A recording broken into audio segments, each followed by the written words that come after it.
ડાંગ વનો અને બરાબર એનો ભાગ 1 આપણે આગલા લેક્ચરમાં જોઈ ગયા. આજે આપણે ભાગ 2 જોઈએ છીએ. ભાગ 1 માં આપણે શું જોયું તો કે લેખક પોતાના પિતાને પત્ર લખે છે. શેના ઉપર પત્ર લખે છે તો કે એ આહવા અને ડાંગ અંકલેશ્વર ગયા હતા તો ત્યાંનો જે અનુભવ છે પ્રાકૃતિક વાતાવરણને જે એને અનુભવ્યું છે એ પત્ર સ્વરૂપે ઢાળે છે. બરાબર ત્યાંનું જે સૌંદર્ય છે એ કહે છે. લેખકને અંકલેશ્વર બહુ પ્રિય છે એમ કીધું છે. શું કામ પ્રિય છે તો કે ત્યાં જે ભેખડવતી નર્મદા વહે છે એ નર્મદાના પાણીના હિસાબે લેખકને અંકલેશ્વર પ્રિય સ્થળ છે. અને લેખકના મિત્રો અંકલેશ્વરને શું કહીને બોલાવે છે તો કે ગંધકેશ્વર. એ ગંધકેશ્વર એટલા માટે કહે છે કેમ કે ત્યાં ઘણા બધા કારખાના આવેલા છે અને કારખાનાના હિસાબે આજુબાજુનું વાતાવરણ છે ધુમાડામાં મતલબ કે પ્રદૂષિત થઈ જાય છે. એટલા માટે એને ગંધકેશ્વર કહે છે. ત્યાં પછી જઈ અને લેખક એવું કહે છે કે નર્મદાના કિનારે જઈએ તો ત્યાં પાણીનું એક અંજલી ભરીએ ખોબો ભરીએ તો એ ખોબાની સાથે કબીરજી છે એવા કેટલાય સંતો છે કે સંતોનું તપ છે એ સાંભળી આવે છે. અને બીજી બાજુ જો તો નદીની સાથે સમુદ્રમાં ભળી જતો હોય એવો અનુભવ થાય છે. બરાબર પછી લેખક સનસેટ પોઈન્ટ ઉપર જાય છે અને ત્યાં જઈને જુએ છે તો સૂર્યપ્રકાશનો એટલો નશો હોય છે એટલો છાપ હોય છે અને સાથે સાથે ધરતી પર ઉગી નીકળેલું ઘાસ છે એનો પણ પોતાનો એક અલગ નશો હોય છે. બરાબર અહીંયા લેખક એવું કહે છે કે જો બે હરીફાઈમાં ઉતરે કે સૂર્યનો પ્રકાશ વધારે સુંદર છે કે ધરતી ઉપરની જે લીલાશ છે એ સુંદર છે તો એમાં ચોક્કસ ધરતી ઉપરની જે લીલાશ છે એ જીતી છે એ બાજી મારી છે. એટલું સરસ સૌંદર્ય ધરતીનું અને ત્યાંનું વર્ણવેલું છે.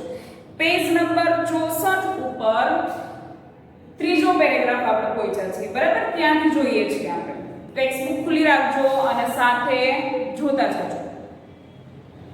પછી તો દંડકારણ્ય એટલે કે અરણ્ય એટલે જંગલ.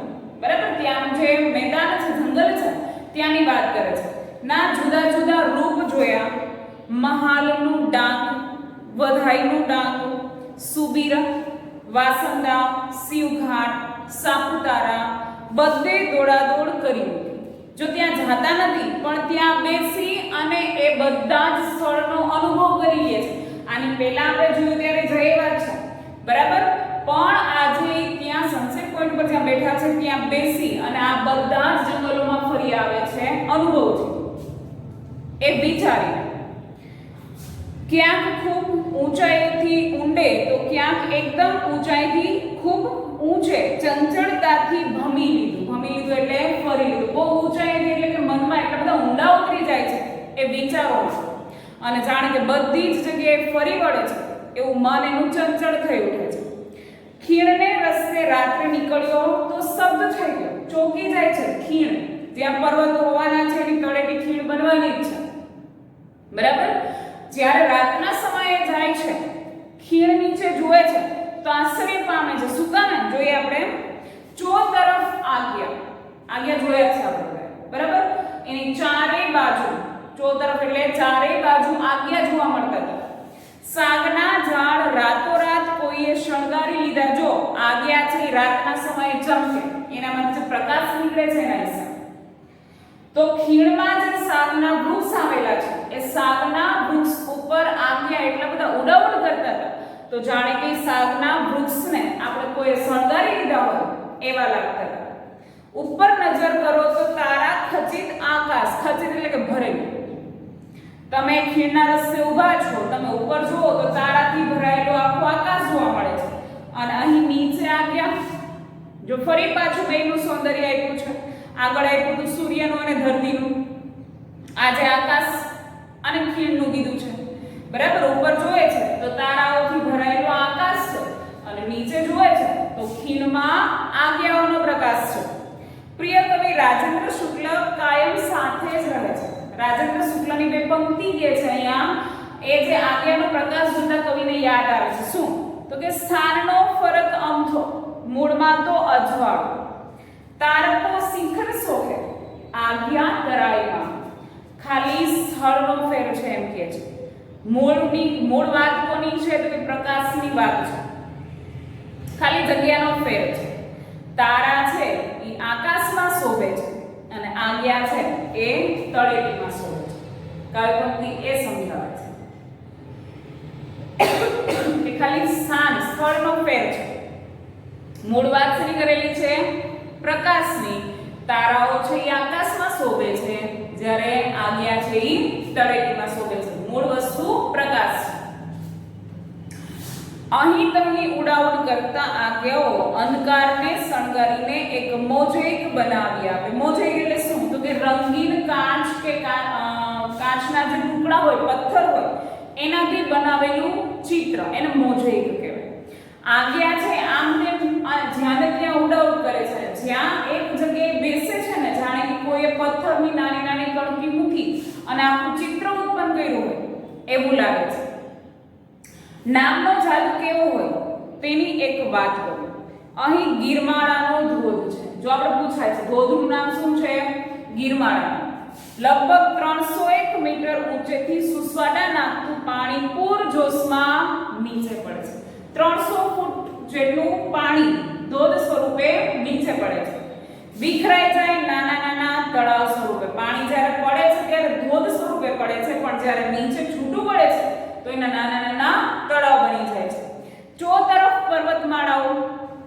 જ્યાં ધોધ જે જગ્યાએ નીચે પડે છે એની ચારે બાજુ શું આવેલું છે તો કે પર્વતમાળા આવેલી છે, ને વચ્ચે આ ધોધ. કેટલું સરસ વાતાવરણ છે. આવી પ્રાકૃતિક જગ્યાએ જાવું વધારે મજા આવે. આપણી રૂટીન જિંદગીમાંથી બહાર નીકળીને આપણે જ્યારે દરિયા કિનારે જઈએ છીએ, કોઈ પર્વતીય સ્થળે જઈએ છીએ તો વધારે મજા આવે છે. એવી જ રીતે અહીંયા જે આપણે જગ્યા બતાવી છે એ કેવી બતાવી છે તો કે ચારે બાજુ પર્વત છે અને વચ્ચે પર્વતમાંથી જે ધોધ પડે છે એ તળેટીમાં વચ્ચે પડે છે. જ્યાંથી એ પડે છે ત્યાં જ પહોંચી અને પથ્થરની ઓથ લઈને નીચે જોઈ. ઓથ એટલે ટેકો. જે જગ્યાએથી ધોધ પડે છે ત્યાં ટેકો લઈને નીચે જોવે છે. ધુઆધાર જોયેલો જબલપુરમાં. ધુઆધારનો ધોધ જે નર્મદાના બંધ ઉપર આવેલો છે ને જબલપુરમાં, એ જાણે કે ધોધ ધુઆધારનો હોય એના જેવો. એના વિકરાળ રૂપની પાસે આ તો કંઈ નથી. એ ધોધ વધારે વિકરાળ હતો એમ કહે છે, આ કંઈ જ નથી. પણ હવે તમને નદીનું નામ કહીશ તો આખી વાત રમ્ય બની જશે. આ નદી છે ગીરા. ગિરમાળાનો ધોધ જે નદી ઉપર આવેલો છે, બરાબર, એ નદીનું નામ આપેલું છે ગીરા નદી. આપણે પૂછાય છે નદીનું નામ શું છે તો કે ગીરા નદી. નદી, ધોધ અને તળાવ એક રૂપક બની ગયા. એક રૂપ એટલા માટે કે નદીમાંથી પાણી આવે છે, ધોધ સ્વરૂપે નીચે પડે છે અને એ જ પાણી તળાવ સ્વરૂપે વહે છે. વાણીનું આ રૂપ મારા સાહિત્યનું પણ રૂપ બન્યું. કયું તો કે એક રૂપ બની જાય છે. છે મૂળ એક જ વસ્તુ, નદી. નદીમાંથી ધોધ બને છે, ધોધમાંથી તળાવ બને છે. વાણી, બોલી છે, એ પણ મારા માટે એક સાહિત્યનું રૂપ છે એમ કે છે કવિ. આ જ તેજસ્વી ગતિએ મારી ભાષાની ઉર્જા જન્મે. ભાષાની જે કંઈ શક્તિ એનામાં સંચિત થાય છે એ આ જ હિસાબે, આટલી જ ગતિથી એમ કે છે. ને નીચે તળાવમાં સંચિત થાય. પેલા ટચુકડું બુભુક્ષુ. બુભુક્ષુ એટલે ભૂખ્યા.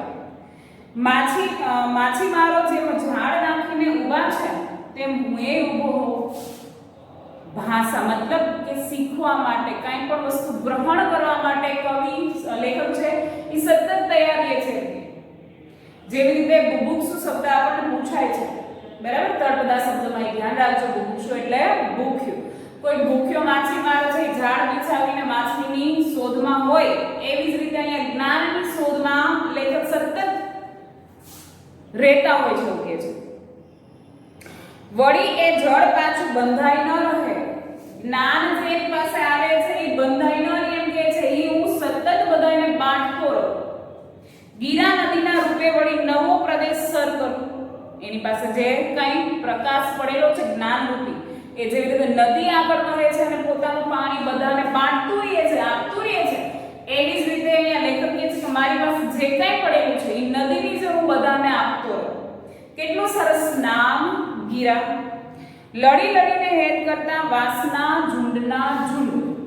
હવે શેની વાત કરે છે? તો કે વાંસના. લડી લડી એટલે કે એકબીજાને મળી મળીને વાતો કરે છે, એ વાંસના ઝુંડ જુએ છે. ક્યાંક ઉન્મત્ત ગજ જૂથ જેવા, ગજ એટલે હાથી, યુથ એટલે જથ્થા, એકી સાથે જે જથ્થો જોવા મળે છે, ભેગા જોવા મળે છે. ક્યાંક જોઈએ તો જાણે કે એકી જ જગ્યાએ કોઈ ઉન્મત્ત એટલે કે નશો કરેલો હાથી, નશીલા હાથી હોય, જોશીલા હાથી હોય, એવા વાંસના વૃક્ષ દેખાય છે.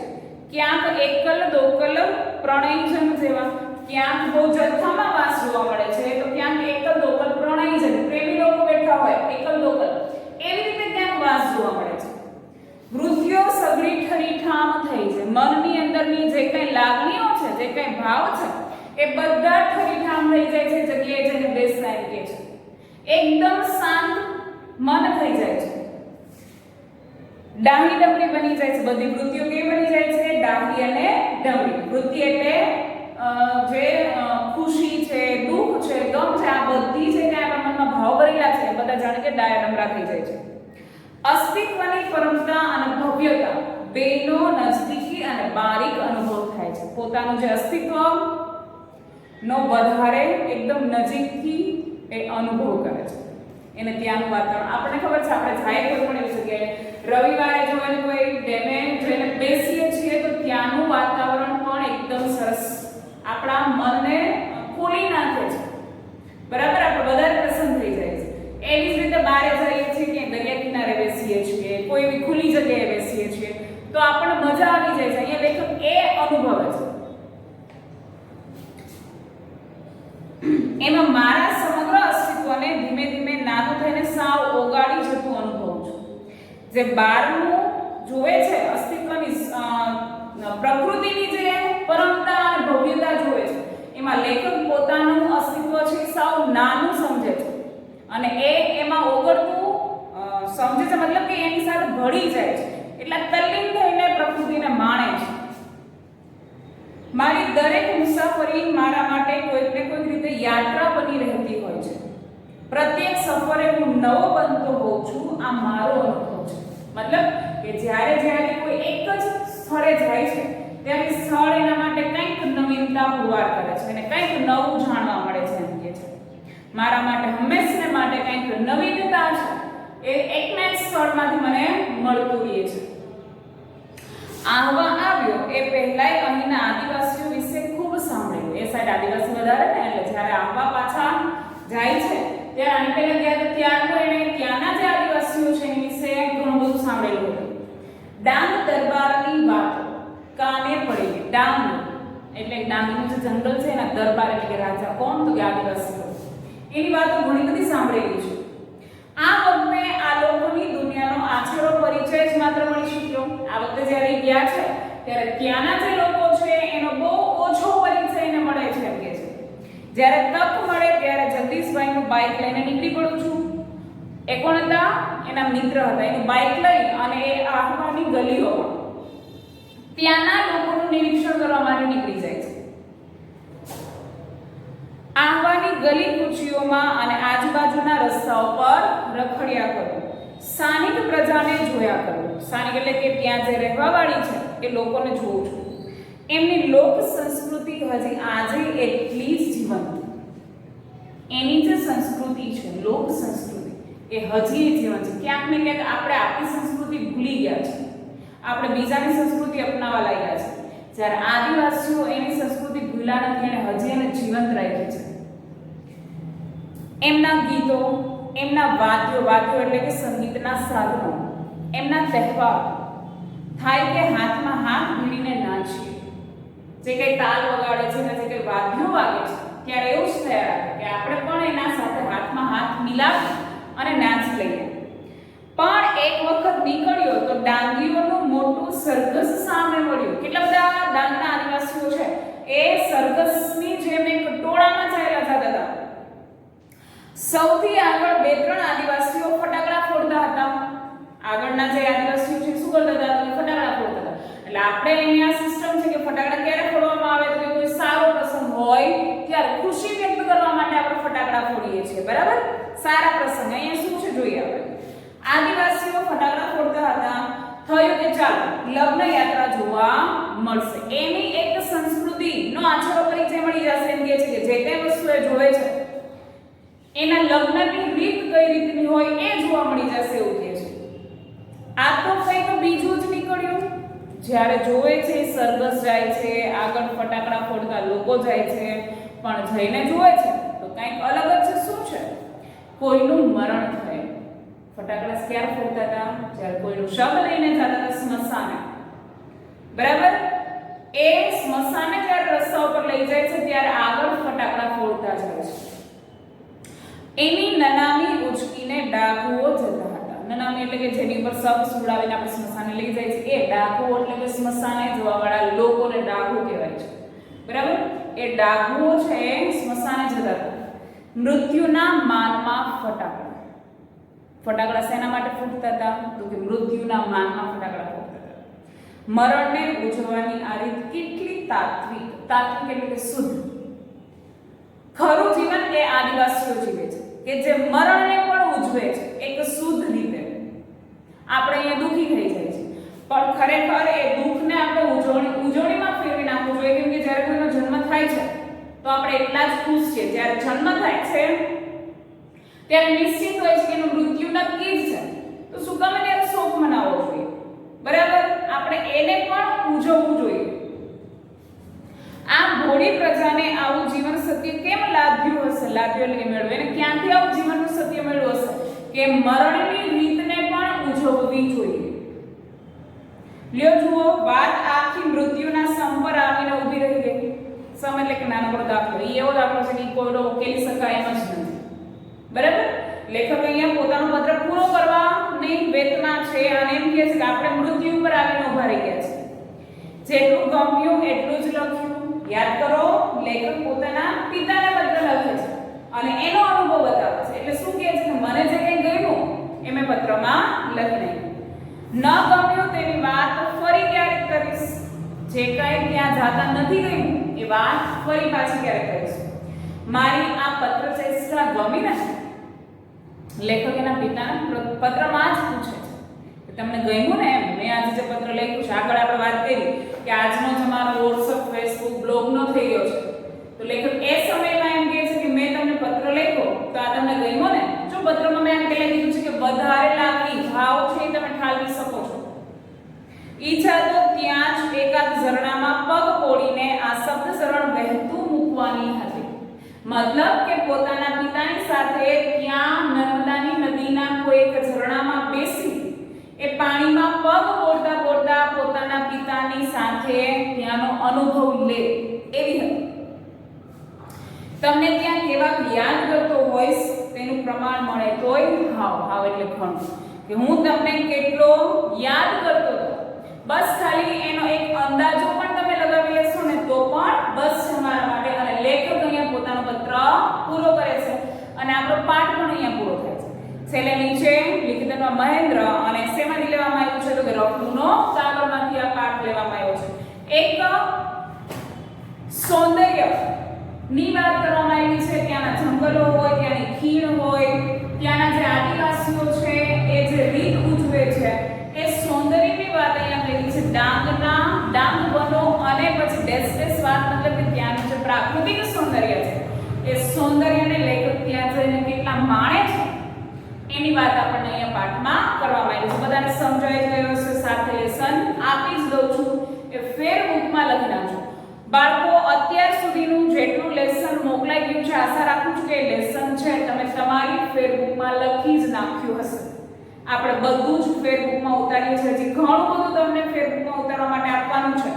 એટલે સાથોસાથ રહેજો, ખોટી આળસ નહીં કરતા. અને જેવું તમને અમે અહીંયાથી વર્ક આપી દઈએ છીએ એ સાથે જ તમે તમારી બુકમાં લખતા જજો. Thank you.